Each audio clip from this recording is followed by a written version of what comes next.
طبعا احنا مدنيين وعم نستهدف من قبل القوات التركية والمرتزقة عايدة لها. بالنسبة لطريق الانفار الدولي هذا طريق رودكو، الاساس انه طريق سالك وما في اي مشكلة، وطريق نظامي امن واستقرار بالمنطقة، وطريق سالك. الاهم يوم المدني يوم عم يروح يعبر الطريق عم يلاقي صعوبات من قوات تركية ترمي على المدنيين مصابين.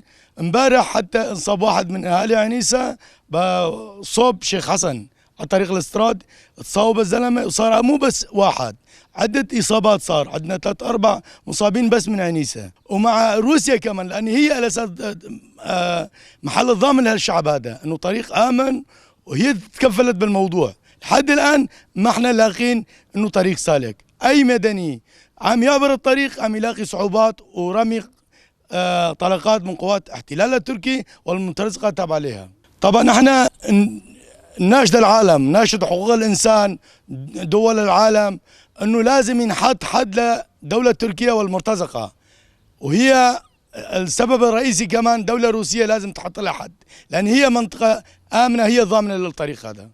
طبعا المدنيين استخدموا هذا الطريق بعد أخذ ضمانات من الدول الضامنة وعلى رأسها روسيا بأن هذه الطرق أصبحت آمنة. طبعا الاستهداف من طرف الاحتلال التركي والعناصر اللي محسوبين على على الاحتلال التركي. طبعا احنا كمدنيين نطالب بإنهاء هذه التعديات وأن يضعوا حدا لهذه الاعتداءات على المدنيين وعلى القرى الآمنة. طبعا ونحن كمدنيين نطالب فقط بنشر الأمان وعدم التعدي على على الأهالي.